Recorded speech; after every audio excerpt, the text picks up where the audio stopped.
The city wore an unfamiliar cloak tonight. The usual neon buzz of traffic lights and shops had dimmed to a dull hum, replaced by an unsettling quietude. It felt like the city was holding its breath, waiting for something. Maybe it was waiting for me. I gripped the steering wheel tighter, my knuckles turning white.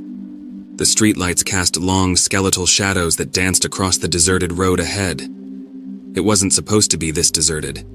Even on a Sunday night, this particular area, known for its late-night diners and bustling student life, should have had some activity. But there was nothing. The GPS lady's voice, usually a monotonous drone, now echoed eerily in the silence. Recalculating. ETA. Revised to 7 minutes. 7 minutes to what? Dread coiled in my stomach, a cold sweat prickling my skin. This wasn't part of the plan. The address I'd plugged in, an abandoned school I'd only heard rumors about, seemed to be pulling me further and further away from civilization. It all started with a dare. A group of us, bored out of our minds on a lazy Sunday afternoon, were scrolling through local legends online. That's when we stumbled upon the story of Blackwood Academy. It was a sprawling Gothic structure that loomed on the outskirts of the city, supposedly abandoned for decades. Stories swirled around it. Tales of vanishing students, a vengeful caretaker, and restless spirits. Of course, none of us believed it. It was all childish nonsense, a product of overactive imaginations, until Sarah, the resident daredevil of our group, threw down the gauntlet. Whoever spends a night in Blackwood wins a week's worth of free pizza. The challenge hung heavy in the air. A week's worth of free pizza was a tempting proposition, but the thought of venturing into that creepy place alone sent shivers down my spine. Yet, the allure of proving my bravery, of showing them all I wasn't scared, was too strong to resist. So, here I was, driving towards the heart of a locale legion, the silence pressing down on me like a physical weight. The GPS announced our arrival. I pulled over onto a dusty side street, the headlights illuminating a towering wrought iron gate. It was intricately designed, depicting scenes of scholarly pursuits and mythical creatures.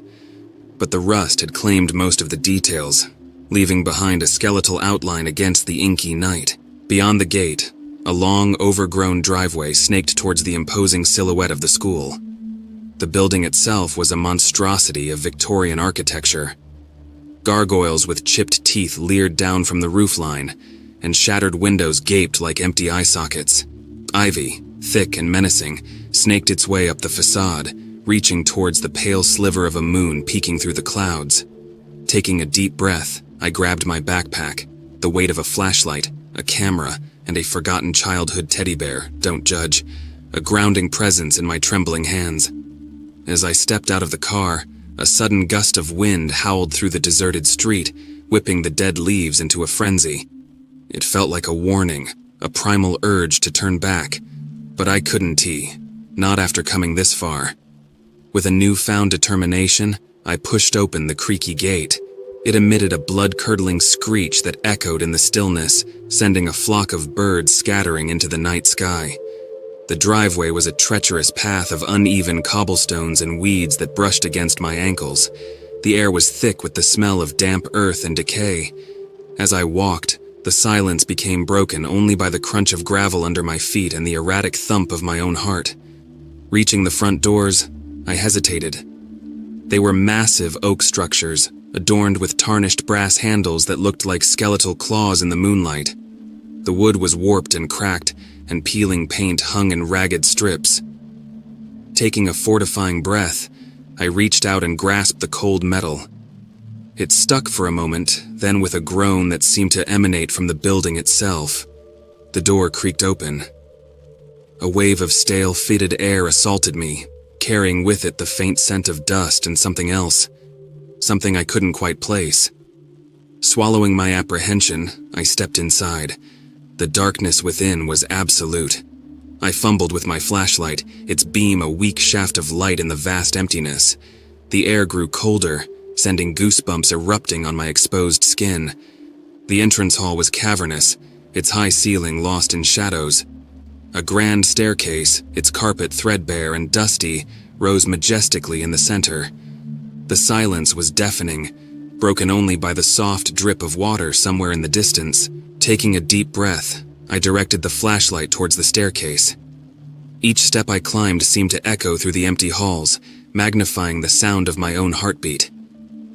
The air grew colder, sending goosebumps erupting on my exposed skin. Reaching the landing, I saw a long corridor stretching out before me. Doors lined both sides, their paint peeling and chipped, revealing faded classroom numbers. A sudden tremor shook the floorboards, making me jump. I held my breath, straining to hear any further sound. Nothing. Mustering my courage, I decided to explore a classroom. I pointed the flashlight at the nearest door, its brass handle dull with tarnish. With a creak that made me wince, it swung open, revealing a scene from a bygone era. Desks, some overturned, sat in disarray.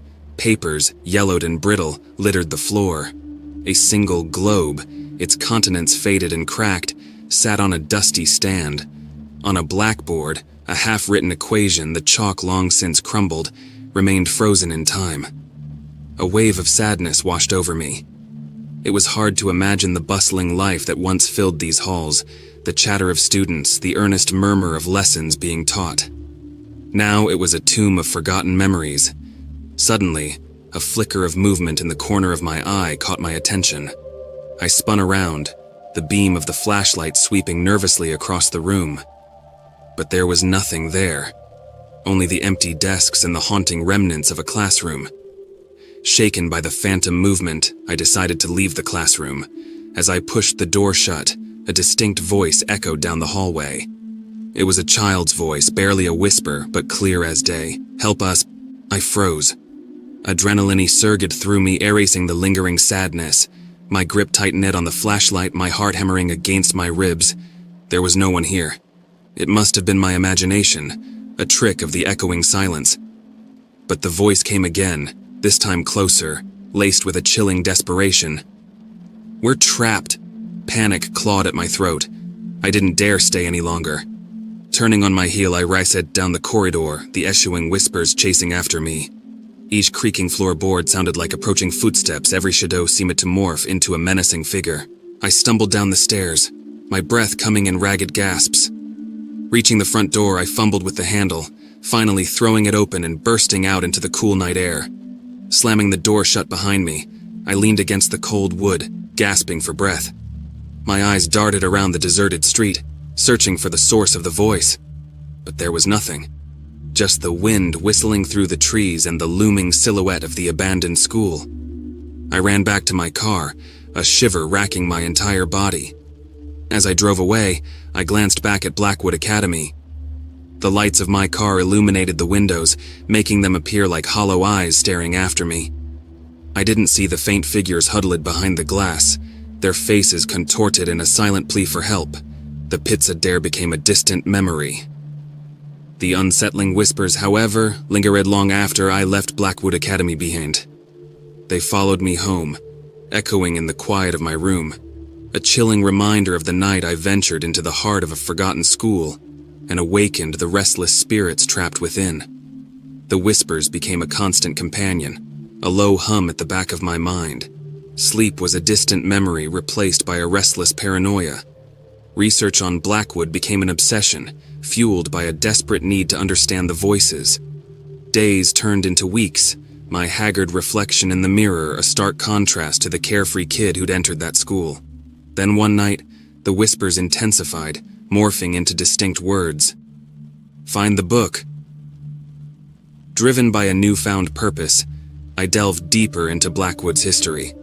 Local archives yielded a dusty ledger mentioning a hidden room in the headmaster's office containing a chronicle of the school's legacy.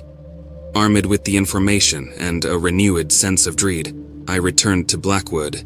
The familiar dread settled over me as I approached the imposing building. This time, however, the whispers seemed welcoming, guiding me towards the forgotten office. The lock on the door yielded to a rusty screwdriver, revealing a room untouched by time. A thick layer of dust coated everything except a single, leather-bound book lying open on the desk. It was the Chronicle.